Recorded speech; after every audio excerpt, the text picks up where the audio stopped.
family of 5 moves into their dream house in the country. Everybody had their own bedroom. It felt safe. And soon encounters paranormal activity. What begins with footsteps and imaginary friends Something was there. escalates into something so evil I saw her laying in a puddle of blood, and I thought she was dead. and so powerful it may never be tamed. Cast into hell all the evil spirits. Amen.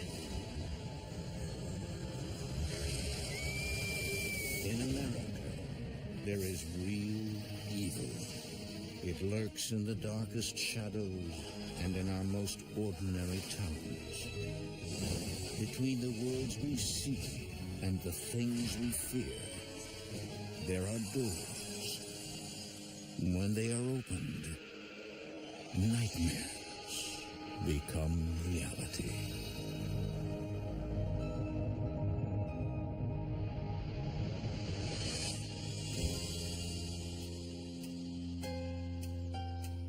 Brookville, Ohio is a farming community on the outskirts of Dayton.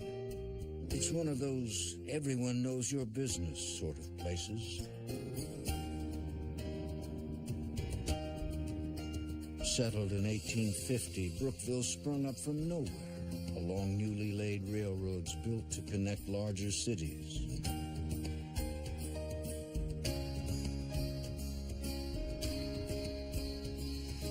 I grew up in the country.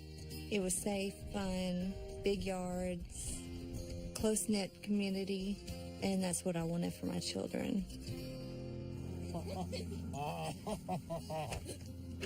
All right, come on, let's get in here.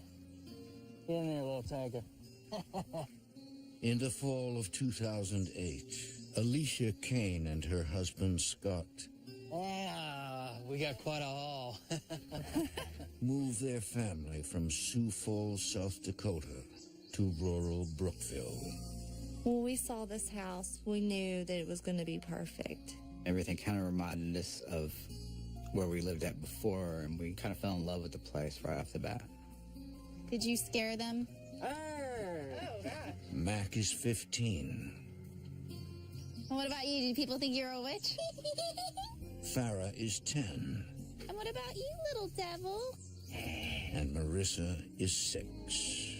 Financially, we were very stable. She was able to stay at home with the kids and not have to worry about work. It was a quiet little town. Everyone knew everyone. It felt safe.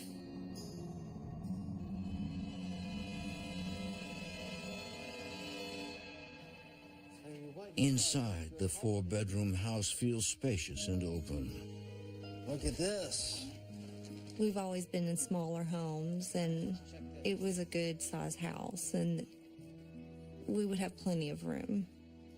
Everybody had their own bedroom, and there was lots of space for everyone to run around. And Who's got some candy for Dad, huh? But the house and property are not as ideal as they appear to be. Within these walls, bad things have happened. Spirits are not at rest.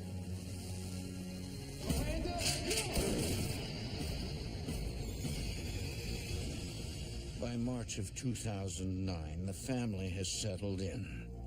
Scott's job as a corporate auditor often takes him away from home, leaving Alicia to tend to the kids and household duties.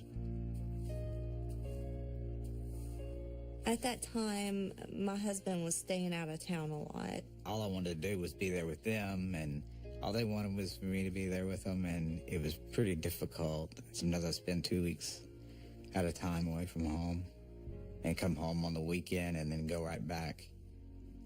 It was really hard on all of us.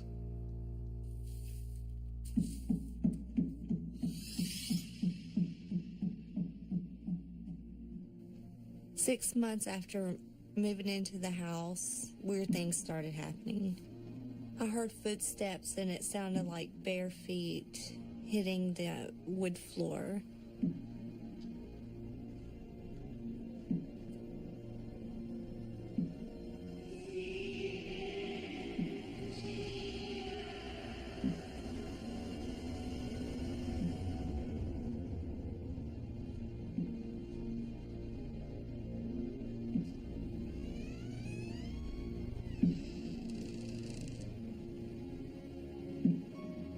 I just had this eerie feeling.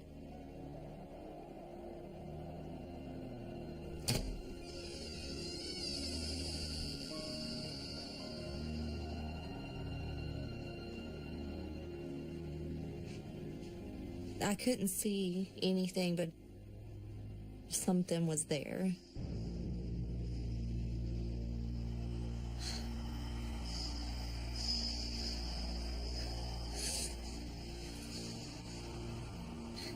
All of a sudden, I heard footsteps. They were getting closer and closer.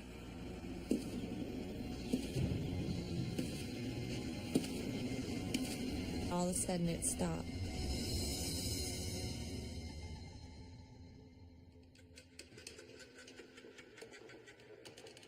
Mac?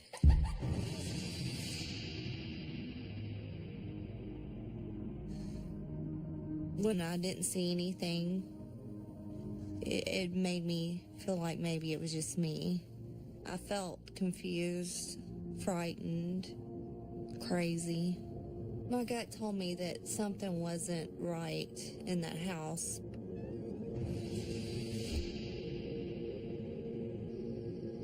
Alicia decides to keep the strange experiences to herself. When Scott returns home from his business trip, she feels safe once again. But one night, Alicia suddenly wakes up to intense heat. It feels as if the house is on fire. I was really hot. I had to throw the covers off. It must have been 90 degrees in that house. I was burning up. Scott, did you turn up the furnace? Scott.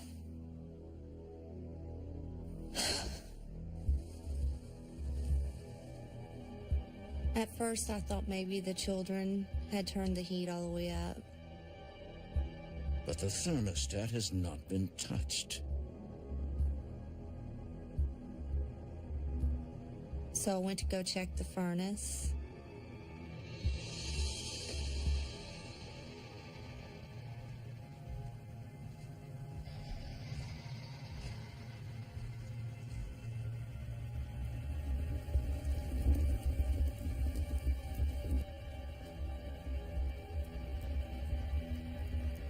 The furnace was turned all the way up.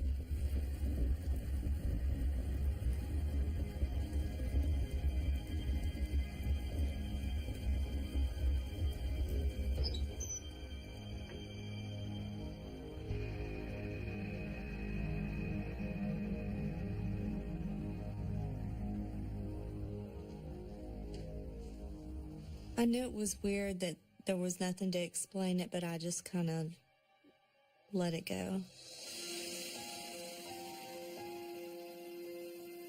One afternoon, Alicia hears something out of the ordinary. What's your brother's name? It sounds as if her daughter Marissa is having a conversation. I have a brother too. His name is Mac. I noticed that she was talking to somebody that wasn't there.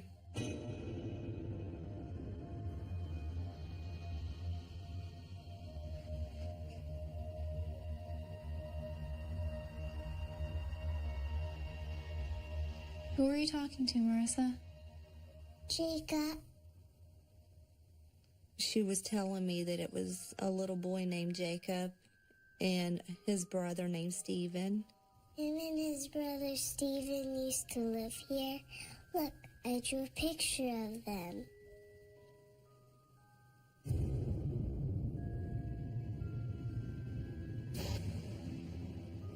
Why Why are they wearing masks? Jacob said they got hurt real bad. She told me that they wore sacks over their heads because they got burned in a fire and they didn't want to scare her. She said the house was right where our house is now. She said the little boys were upstairs in the loft playing. The dad was outside tending to the animals. The mom was cooking. The kitchen stove was a wood stove, and that's what caught fire. It all made sense now. The creaking, the footsteps, the furnace. I knew something was going on in that house.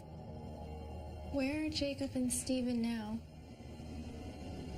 Right there. I didn't know what to think, but when Marissa told me everything in detail, so much detail, I knew she couldn't be making it up. It frightened me.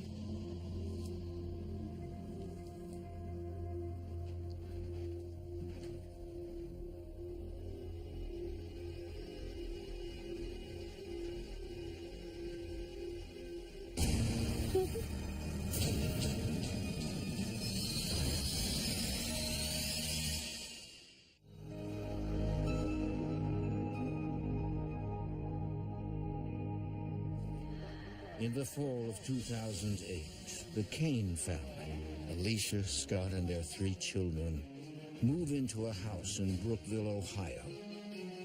At first, all is well, until a few months later when Alicia begins to suspect their home is haunted. Wherever she goes, Alicia feels as if something or someone is taunting her. I heard footsteps and the furnace was turned all the way up. I felt uneasy about the house, what was going on, but I didn't know what to do about it. But then, 6 months after moving in, the situation becomes disturbing when her 6-year-old daughter Marissa begins talking to imaginary friends she says died in a fire on the property. When Marissa told me everything in detail, so much detail, I knew she couldn't be making it up. And I started feeling that the little boys haunted the house.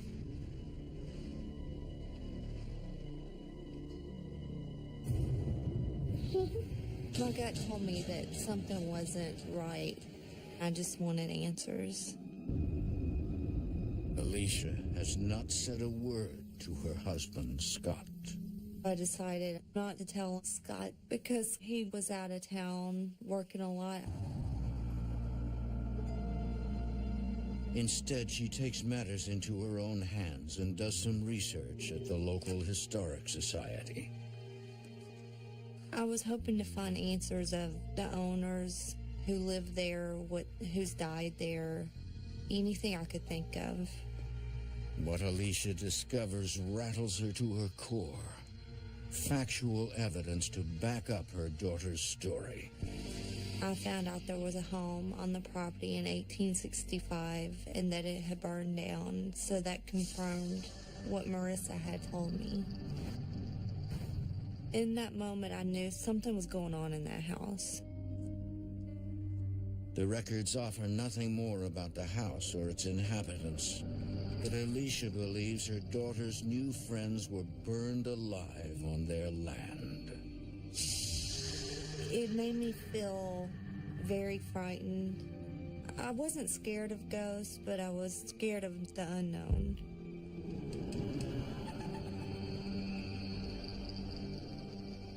That night, Alicia tells her husband about the records of the fire and Marissa's new friends. I'm really worried about Marissa. What if they're not imaginary friends?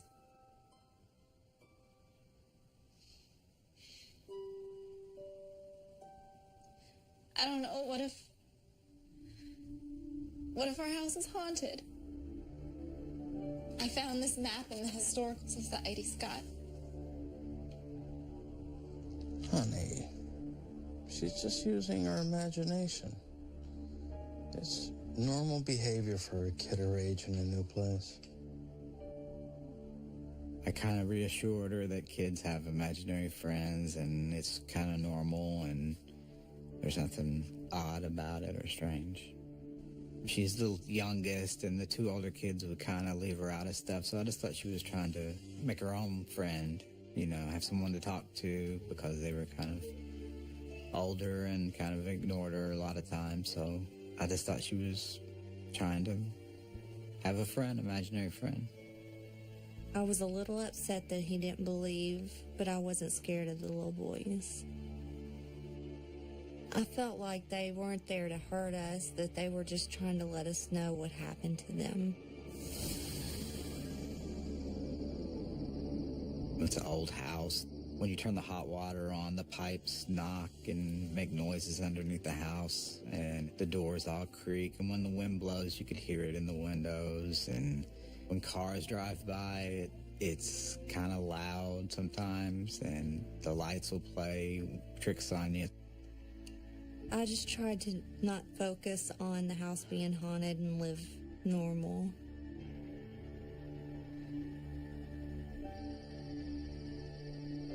Then, a few weeks later,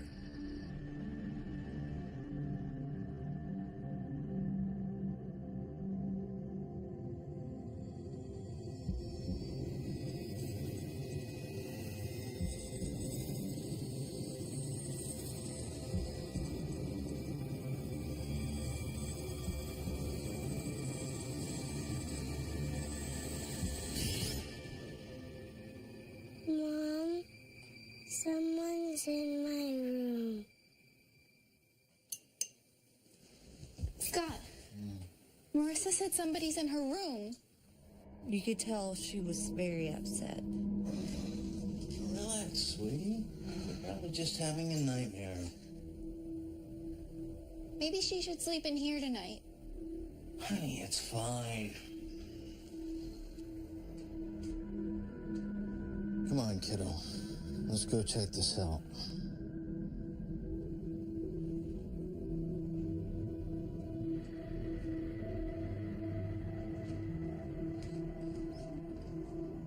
That made me feel uneasy, very uneasy. I didn't like it that my child was upset and scared. Go ahead. Come on, jump up there. Now, I want you to understand there's nothing in here that can hurt you. Okay? Okay. I think me trying to protect them, I was trying not to scare them, but I think it might have backfired a little bit because then they were saying, you know, Dad doesn't believe me or doesn't trust me. I love you.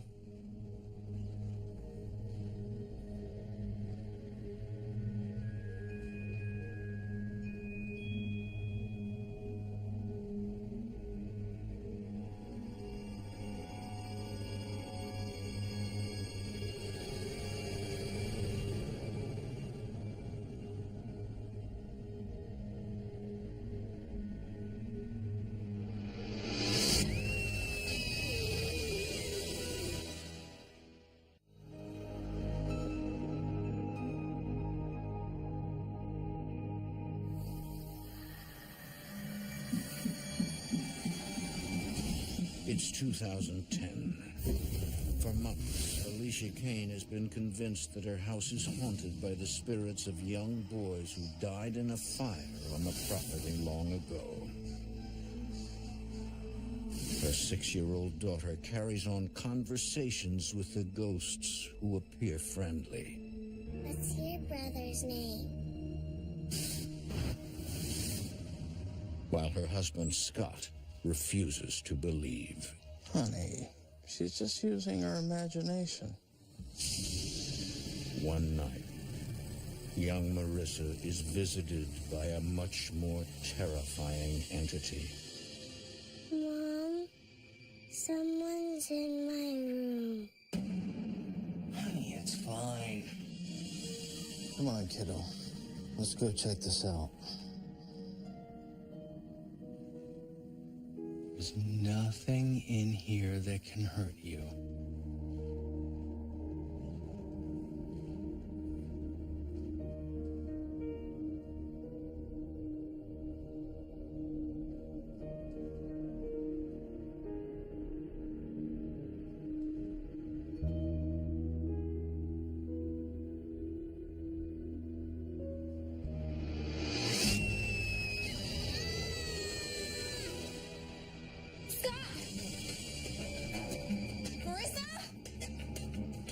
All of a sudden, we heard this terrifying scream.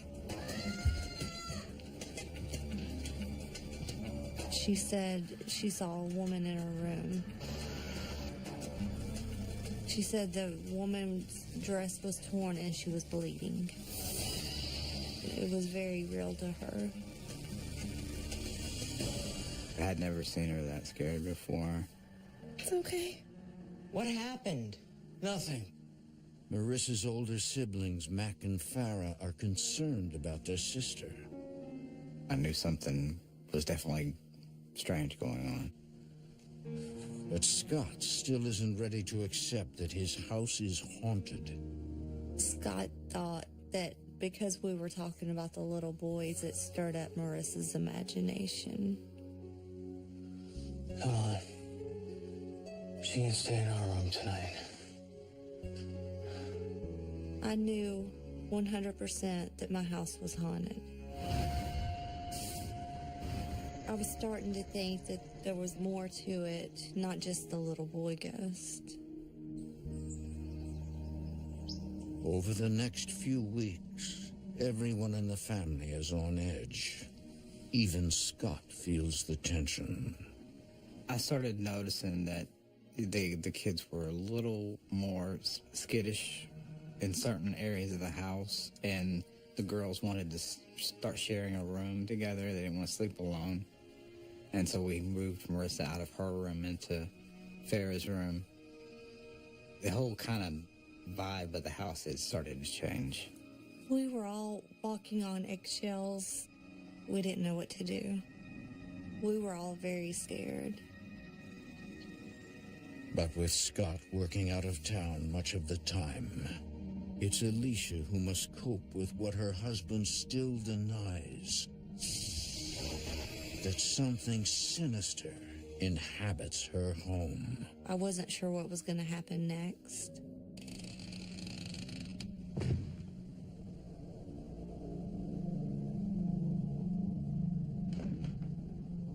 Marissa?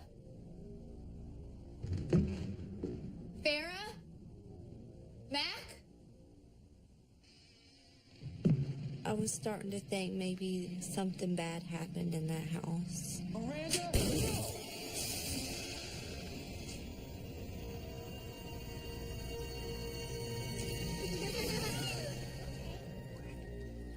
Didn't you guys hear me calling? Sorry. As soon as I went upstairs, I seen him laughing and having a good time, and I was so relieved. Where'd you get these? I'm the John. I started paying more attention to the kids and keeping them more close to me. They almost fit you. Hey, Mom, come look at this.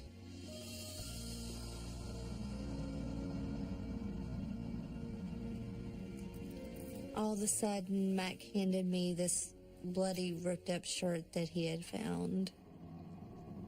It had been placed in the eave of the attic. Give me that. Kids, go downstairs. But Mom, Now.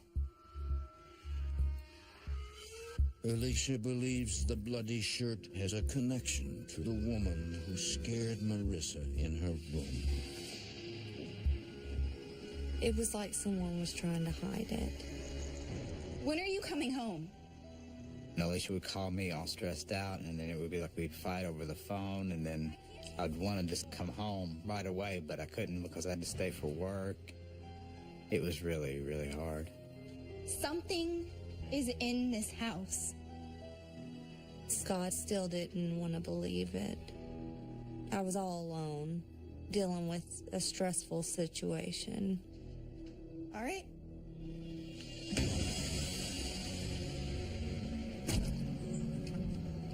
I felt like I didn't have anybody to talk to. I felt alone, scared. I didn't know what to do. I decided to talk to my neighbors to see if they knew anything that had happened in that house.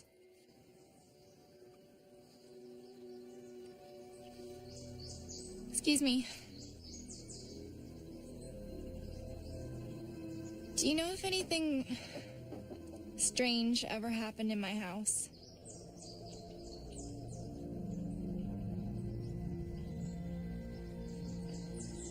I just can't believe you're living in that house. You know someone was murdered there, right? Murdered? What do you mean? We were all shocked. My neighbor told me that the previous person that lived in that house had shot and killed his wife. She was just real sweet. A beautiful girl. What a tragedy.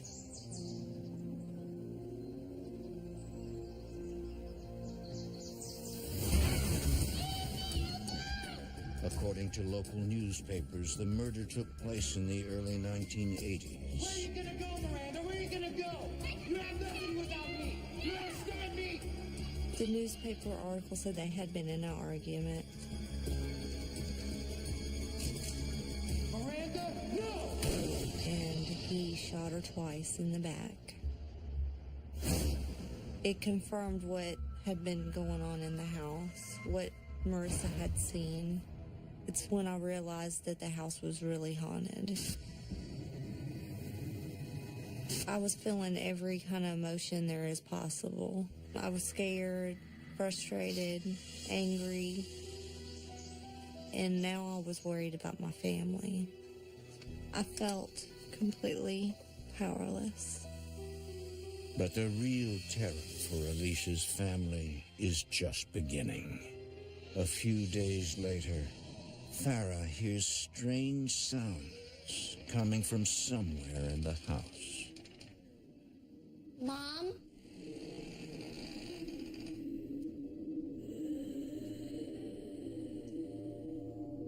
Mom?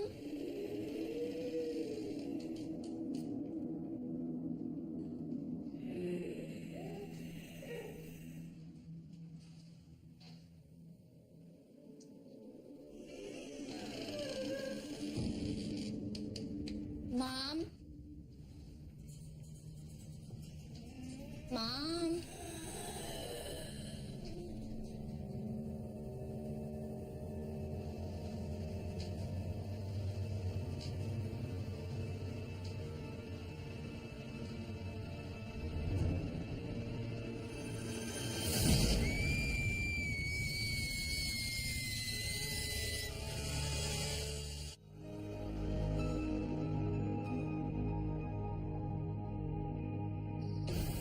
In Brookville, Ohio, Alicia Kane believes her new house is inhabited by the ghosts of two young boys who perished in a fire many years earlier.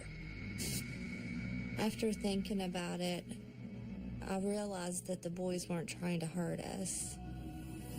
But the haunting intensifies when Alicia learns a woman was murdered in her house.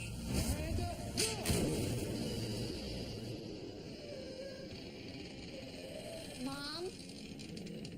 Now, the murdered woman's spirit begins targeting Farah, Alicia's oldest daughter. Mom?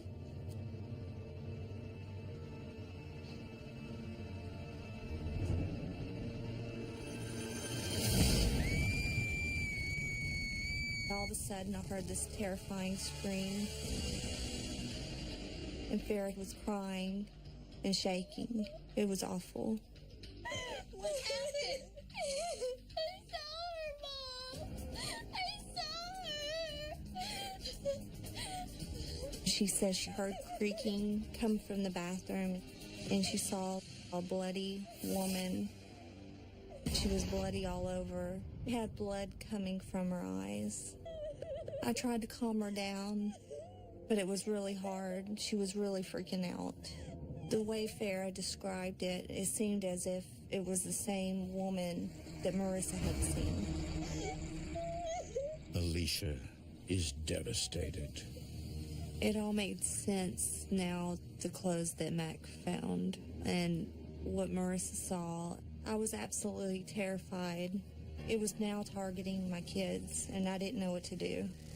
Alicia feels betrayed because no one told her a murder took place in her home. I was scared, frustrated, angry that no one told us what happened in the home, and now I was worried about my family. I went to go get the clothes that Mac had found, bathroom in the fire, and I thought it would get rid of everything that's happened. I just wanted it to all go away.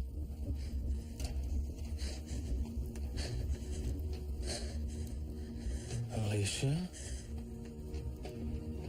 What's wrong? Did you know a woman was murdered in our house?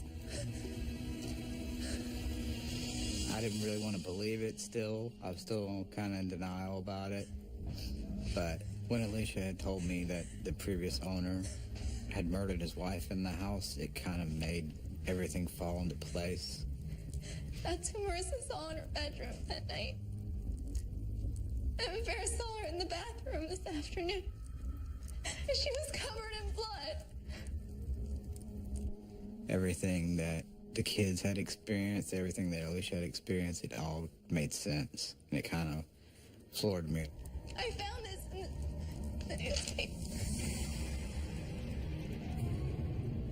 It was, it was staring us right in the face.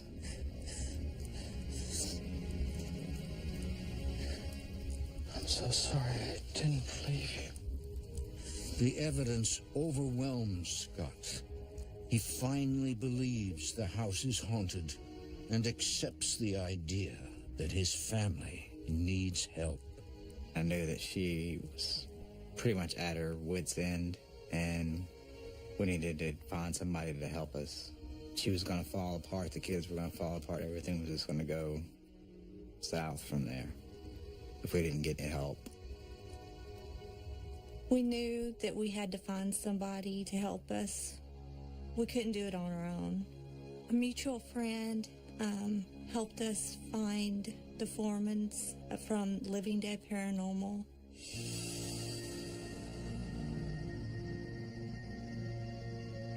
Soon after, the team of 3 brothers, Josh, Sean, and Rocky Foreman, arrive at the house.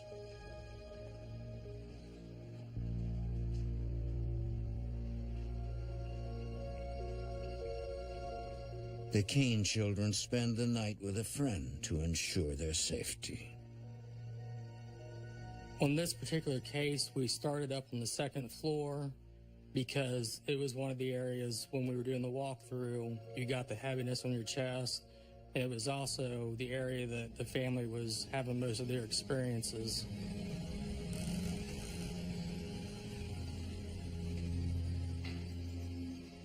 Was that open a minute ago? I don't think so.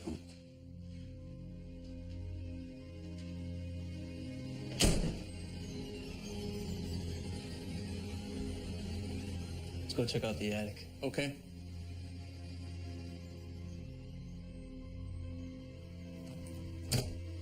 As soon as I open the attic door, you hear a female voice, just plain as day.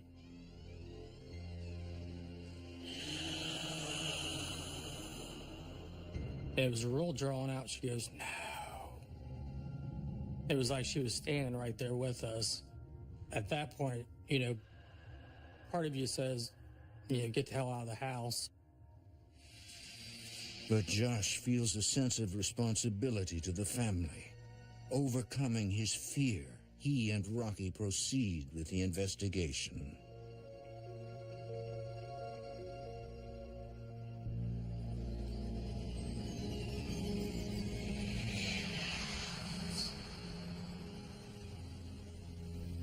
What was that? I don't know. Something's in here.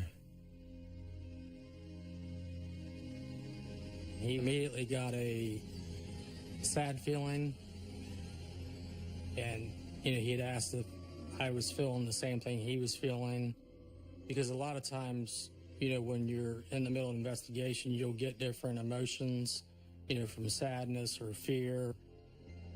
And just going up the attic, you got that heavy feeling. It was just like an overwhelming sadness.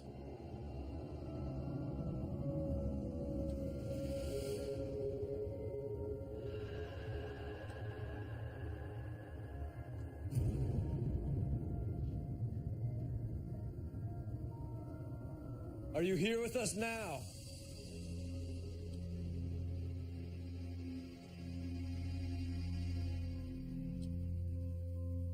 What do you want?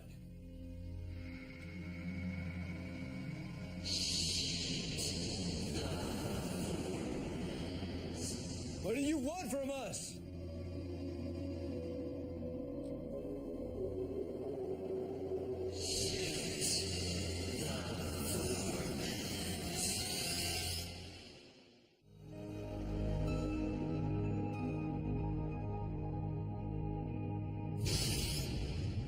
For the past 2 years, the Kane family has been terrorized by the ghost of a woman who was murdered in their Brookville, Ohio home. The Kanes knew nothing about the killing before they moved in. Their daughter's terrifying encounter with the murdered woman's spirit forces Alicia and Scott to seek help from paranormal expert Josh Foreman and his brothers. Honestly, I really didn't know if it was gonna work or not. I didn't know what to think about the whole thing. While investigating in the attic, Josh and Rocky make contact with the murdered woman. Are you here with us now?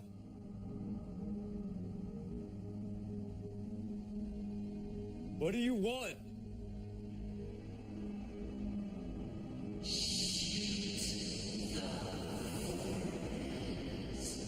What do you want from us?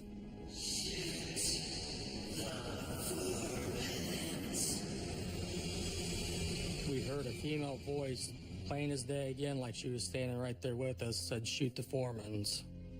When you actually get an EVP, knowing that it's your last name is really uneasy. We've investigated a lot of homes, and we've never ran into anything that was this aggressive. It was definitely eerie to get something that clear. It really validated for us that, whatever was in this house is linked to the murder. We need to pick it up a notch and do whatever we could do to help this family. Josh breaks the news to Alicia and Scott. This ghost is upset and hell-bent on disrupting their family. I believe the woman who was murdered in this house is still here. This was the home that she was supposed to start her family and raise her kids. And then in a very tragic and sudden way, all those dreams were ripped away from her. The Foremans told us it would only get worse from there. I tried to debunk things that happened that I couldn't explain or had no excuse for it, but everything that was happening was real. Josh provides a solution. We'd like to bring someone in to perform a cleansing. We were at our wits' ends on it, so we didn't know what to do. I was terrified. I was hopeful that the cleansing would help.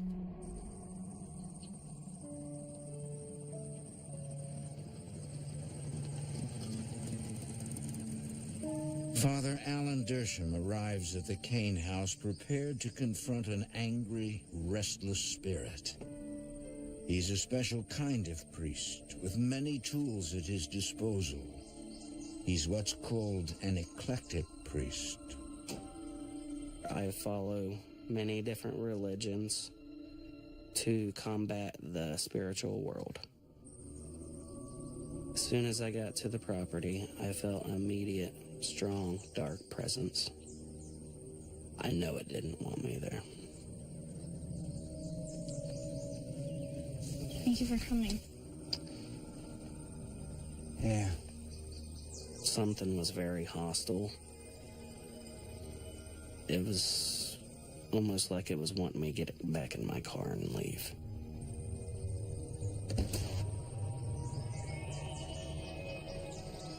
While the family waits in another section of the house, Alan uses rites and rituals from 5 different religions to cast out the restless spirits.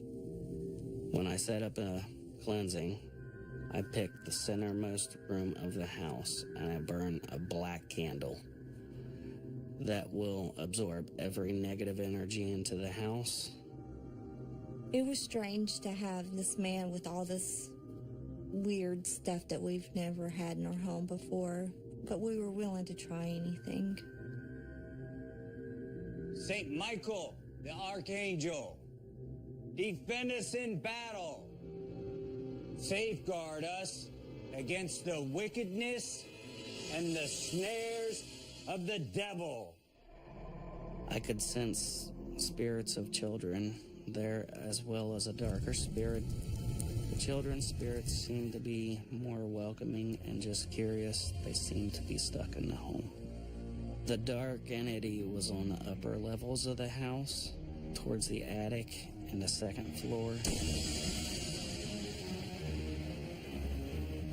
The darker spirit in the home was very angry, and you could tell it definitely didn't want me there. I'm at battle with the spiritual realm for this family. By the power of God, cast into hell Satan and all the evil spirits who prowl about this world seeking the ruin of souls. My goal is to get rid of it. Nothing's going to steer me from that goal. Amen.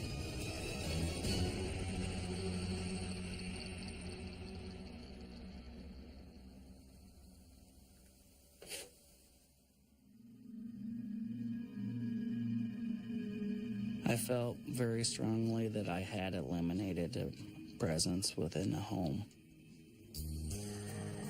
For 1 week, life in the house returns to normal. All paranormal activity stops. Alicia and Scott are relieved, hopeful the cleansing has worked. It felt as if this big cloud had lifted off of our family. I was happy. The kids were happy. Everything was pretty much back to the way it was before. It felt like at the beginning when we first moved into the house. But the haunting is far from over.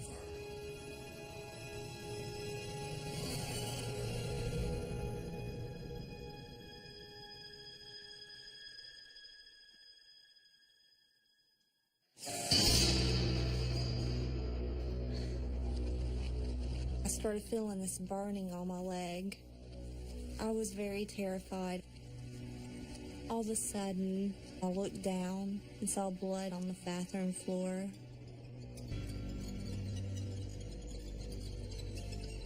I followed the trail down the hall.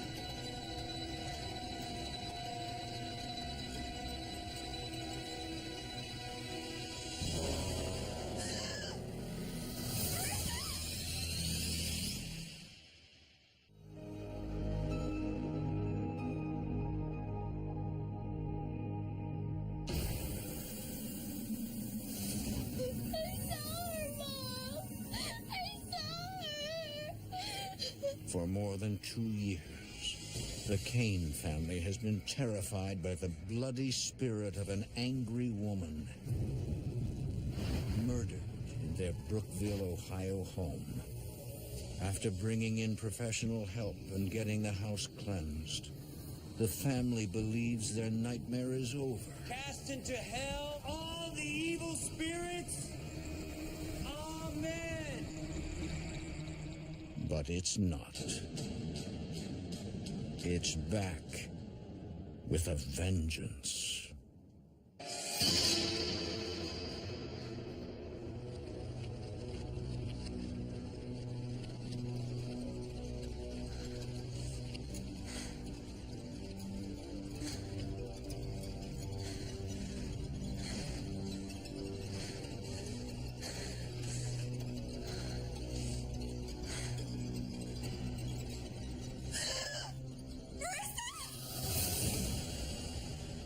I saw her laying in a puddle of blood and I thought she was dead.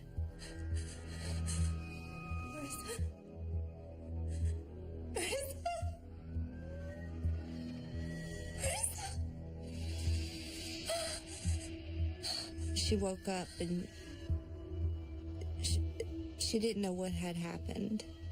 It looked like she had had a nosebleed, but it wasn't a normal nosebleed. What happened? This was my baby, and it terrified me. Alicia rushes Marissa to the doctor, who explains it's just a bad nosebleed. Alicia believes it's something more sinister. It was too much blood. Realizing that ghosts could touch you or harm you was absolutely terrifying. I tried to protect my kids, but how can I protect my kids when I can't even protect myself? I felt like it was only going to get worse. This is the last straw for the Kane family. To feel safer, we all decided to start sleeping in the living room so we could all be closer together. We felt we could keep a better eye on the kids. There was so much stuff happening that we couldn't even keep up with it. It was just too much.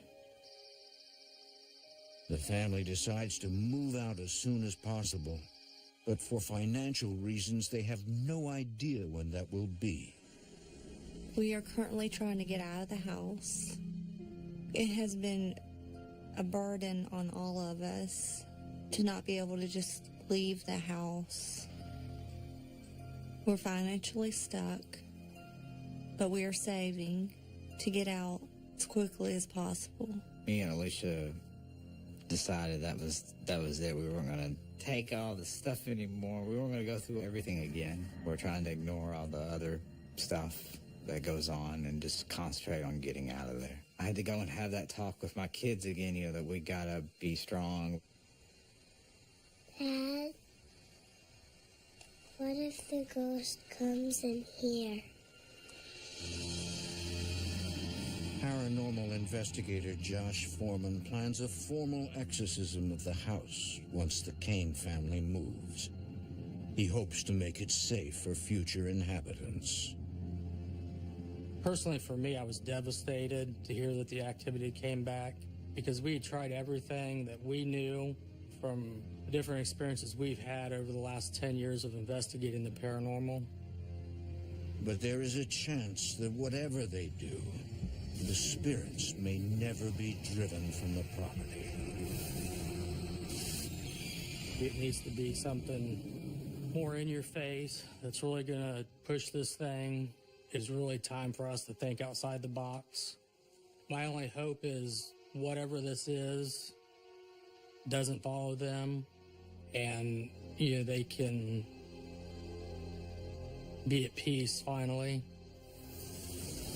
One thing is certain, the Kane family will be forever haunted by the experience. I was definitely a skeptic. I didn't really believe in paranormal. Now, I really don't know what to tell people. I wouldn't wish anybody to go through anything like that. It's horrible. It's not fun and games. It's really rough. It's not what I was intending for my children at all.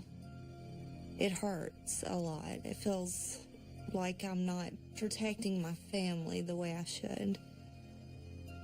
I hope and I pray that my kids can get over this. I feel very lucky we have survived.